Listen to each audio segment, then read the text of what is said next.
Okay, so today I'm going to be performing a 40,000 mile-ish transmission fluid change on my 2021 Hyundai Elantra featuring the IVT transmission. I'm making this video because, not that I'm any expert on this, but unfortunately I have been unable to find hardly any information about this procedure. Even as far as asking certified, quote-unquote certified service techs at the dealership, they don't want to tell me. And I'm guessing that's because they don't like sharing secrets, because they'd rather have me pay them to do the work. Fair enough. Anyways, I wanted to document this because I think it's important for other people to know about, and so on and so forth. And of course, going forward, I do want to mention that I have all the components, or should I say parts, to do this. What I don't have is knowledge exactly about where the fill plug is. And so that's one of the major reasons why I'm doing this, because really there's no information out there about that, except for one post that I found from literally, I think the guy's username was Car Guy. I'll see if I can put a screenshot here with that post, explaining kind of where it was, which seems like it's probably in that spot as well, for me. Or at least I was able to see that it was there, or it sounded like it was there.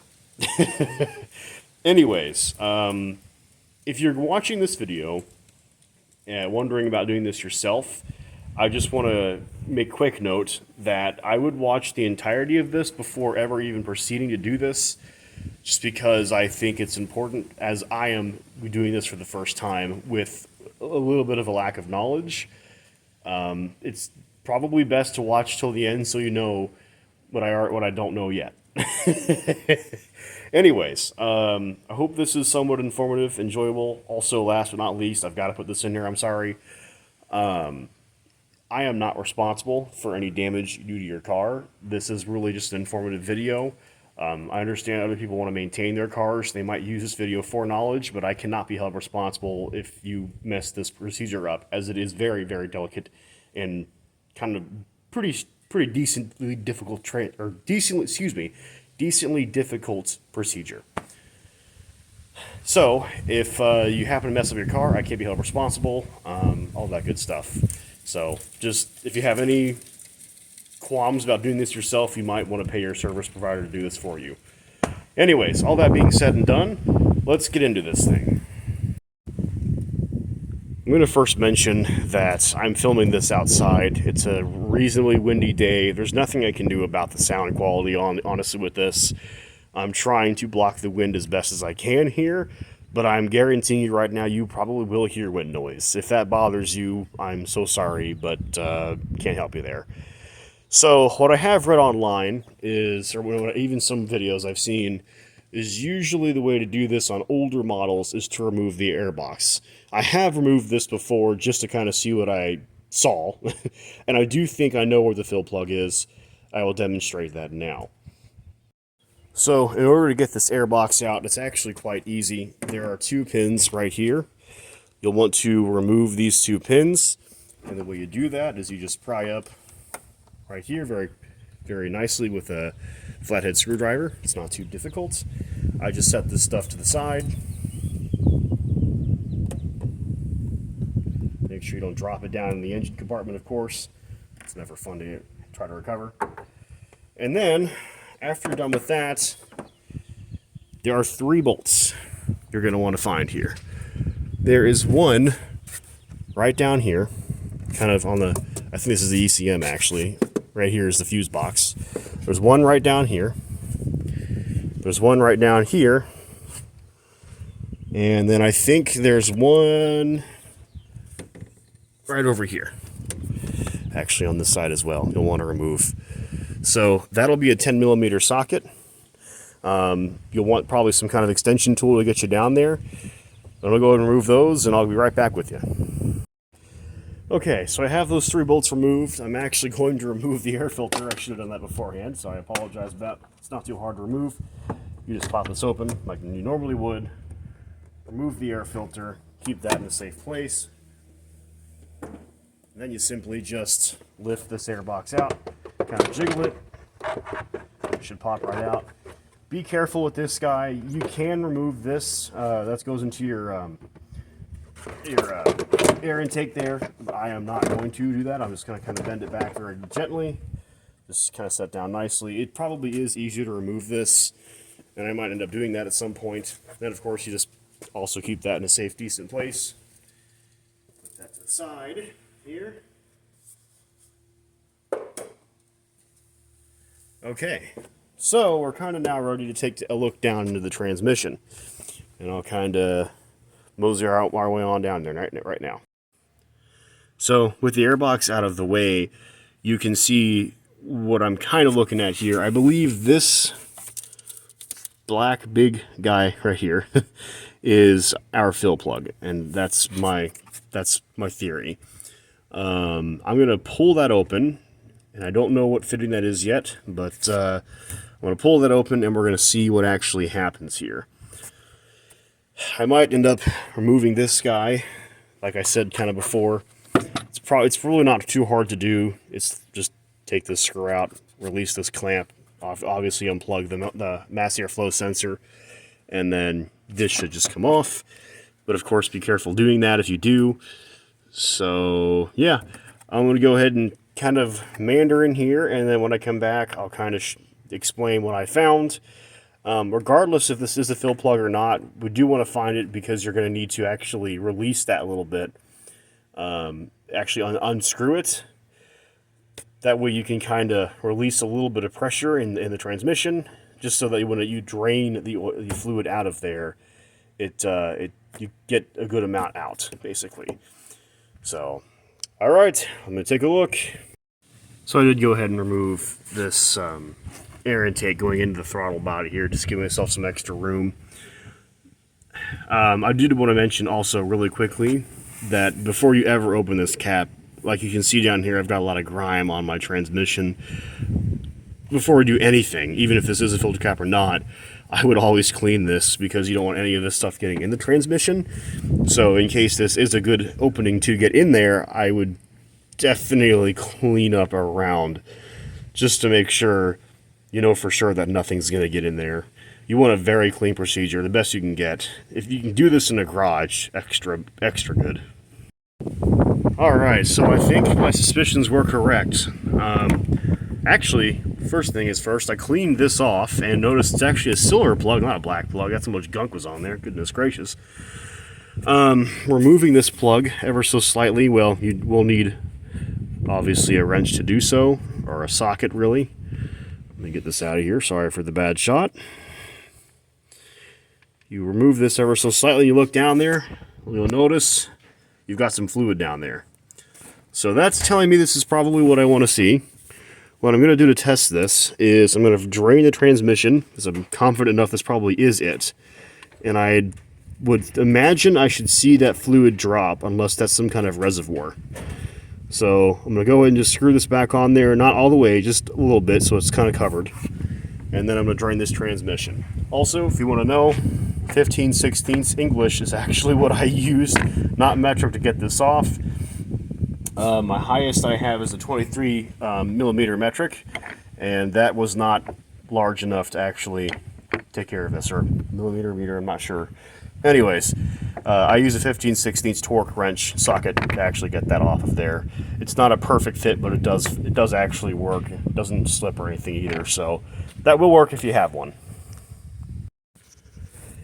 Alright, so I can confirm that's the fill plug, because when I pulled it back off after draining the fluid out, I did see the fluid level drop completely, actually. So that looks like it's pretty good.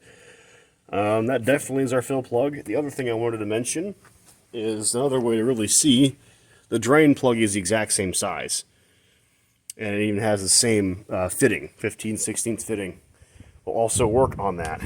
So yeah, we definitely know that's our fill plug. So I'll be putting that back in there. A few things to mention. You obviously should do this before you do this procedure. Make sure you have, I got four quarts, which the dealer said usually that's what it takes. You'll need the seal, because we'll want to pull the pan off, and then of course the transmission fluid filter. And I'll go over that here now. Okay, so here are the components for what you'll need. Obviously, you'll need your transmission fluid. This is going to be SP-CVT1.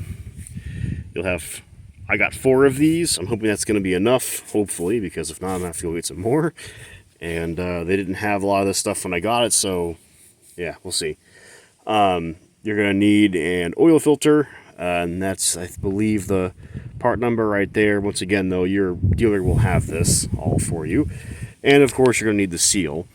And I have covered up the tags for that because, and I've actually done this as well because my information's on that, so I don't want that seen, but you'll need, of course, your seal. They do sell these 2 things separately.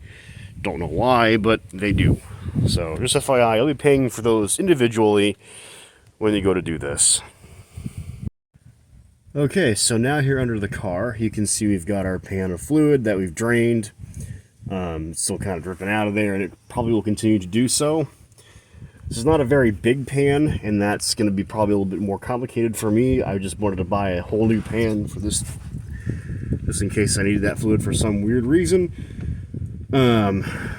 There's, of course, where the drain plug would have been that I pulled, where the fluid is draining. And what you're going to need to do after you've drained your fluid to about this point where it's dripping, if you want to wait longer, you can. You're going to want to remove all of these bolts right here surrounding the perimeter of this black pan. And I would start on this side because a lot of your fluid kind of drains down to this side, and as that kind of starts coming off, the rest of what's in this pan will drain down. And so it's a little less messy, and for that reason. Don't mind this tag that's telling you don't change this fluid. It's not changeable. Obviously, that's a complete propagandic lie. Don't know why that's there. But so anyways, these are what you have to do. Once you take these all off, then the filter should be underneath this pan. That's what I'm going to work on right now. I should also mention at this time, especially when you start getting to the point where you're going to be putting your hands probably inside the transmission at some point, you need to wear gloves because you do not want any of your greasy oils getting back into this transmission. As sterile as you can make this, the better. Again, there's a lot of grime on here, so really just be very careful not to get anything in this transmission. That the smallest amount of stuff can damage your transmission. So really imperative you try your best not to get anything in there. Gloves are pretty much mandatory at this point going forward. Alright, so got that pan off of here. Now I just got to remove this filter. This is the filter right here, this kind of this metal piece. Should not have touched that. So from what I can see, there are 2 bolts. There's this guy right here, if I can point to it. And then there's that guy over there. So, this guy, like right here in frame. That guy. Then, removing those 2 bolts, looks like this should just come off. This is where I say you want to start wearing gloves, because if you really just want to be careful to not get anything in there. Also, I've spent the last probably 20-30 minutes cleaning out the pan. Very, very carefully making sure to leave almost nothing, if you can leave pretty much nothing in that pan. And then, of course, the seal that's right here, we'll want to pull that off as well to replace the new seal. So that should just come right off. It's just sticking up there. And then you'll line up the new seal on the pan when you go to reinstall the pan. Alright, so we've got the pan back on with the new filter installed. New seal installed. Now we're ready to pour fluid back in the transmission with this fill plug. So that's what I have. That fluid that came out of it. That includes everything that was dripping out whenever I was replacing the filter, everything. Now, I don't know about you, but that looks like more than 4 quarts to me. We're going to find out. The only way to find out is to actually measure this while you're pouring it back in. It's, I bet, safe to say right now that we have at least 3 quarts here. So I can at least start with just a full quart going back into it. But what you want to do is you want to, as you're pouring a quart of fluid back into this guy, you want to pour that same quart of old fluid back into the actual quart you got out of you poured into your car. So what I mean is, one quart goes in here, take that empty bottle, fill that empty bottle with old fluid. This is how you know how much fluid you're going to need to go back into. Once you've gotten to the point where you pretty much are almost certain there's like no more fluid left, like there's at least less than a quart, it's probably good to have at least a spare quart bottle somewhere to really measure how much you want to go back in. You really do not want to overfill or underfill this transmission, because that can lead to problems with just overheating or things like that. You really want to have just as much fluid that went in as it came out. So, or, vice versa. Anyway, so I'm going to start on that, and I'm going to kind of show you what I'm using here. First, I'm going to pull this plug back out. I didn't put it all the way in. I just kind of screwed it in while I was working on the bottom section. We'll just set that to the side. And then what I'm going to do here is get this funnel, and I'm going to clean it because I want to make sure, I have a smudge right there already. So we're going to clean this funnel really well, and then once I do that, I'm going to stick that funnel, boom, right down there. You want a funnel with a little hose on it, because obviously you're going down quite a ways down in there. That's hard to get to with just even a regular funnel. So you definitely want something with an extension or a hose on it, just so you can get in there, feed it into the transmission. I chose one with a hose because then I can really guide it in there. I know it's going to fit well, and that's how you pour. So let me clean this funnel up, and then while you're not working on the transmission, I would actually go ahead and put the cap back on this. That's just pure paranoia on my part, but I want to make sure that this is as clean as it possibly can be. So put that back on there. Doesn't really have to screw on there really all that much. Just setting it on there so that it's at least covering that hole. All right, get this funnel cleaned and we'll get started. All right, so what I've got here is a windy situation, but also I've got the old quart that I just poured in between two old crappy bug spray canisters that have some fluid in them still. And my hope is that I'll have somewhat of a stable situation here to pour fluid into. There's no weight to these quarts, of course, when you've emptied them. So you kind of have to come up with something here. And so that's why I'm going to do this. I'm just going to pour until I have, this is not going to be the prettiest thing in the world, but until I have kind of filled up that canister.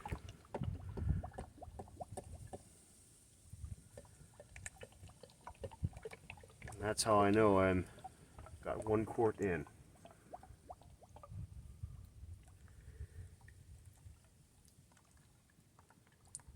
Okay, that might be just enough. Actually, a little too much. Yeah, I've got too much in there. Oh, okay. So you don't want to go above, I think that's your fill line right there. So if you're at that level, you probably want to pour just a little more back in. Of course, this is going to be really messy. That's why I'm doing this outside. That actually looks about right. Okay, so that is 1 quart. It's also handy when you go to recycle this stuff. You're going to want to wipe this down, of course, but for now, I'm going to keep on going. So, that's generally how you do this. Like I said, I think I might have a little too much here. We're going to find out. But yeah, that's generally it. That's the consensus of how to measure this out. So now I'll pour the next quart in and measure that out again. All right, everything's reinstalled. Moment of truth.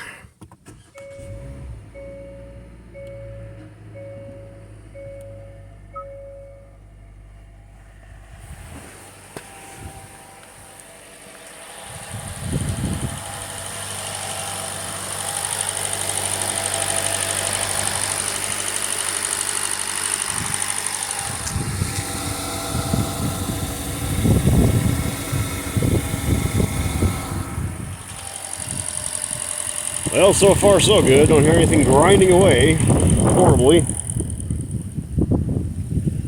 Alright. I'm going to take it for a test spin, and we'll see what she does. Alright, guys. Sorry for the weird background. Different car, slightly later in the day.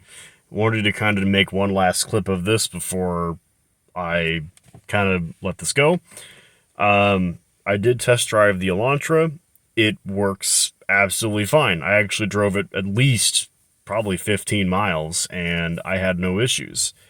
I wanted to touch on a couple extra details just before I let you guys go. It's about 3.5, well, I would say almost about 3.25 quarts is what the actual measurement was for me.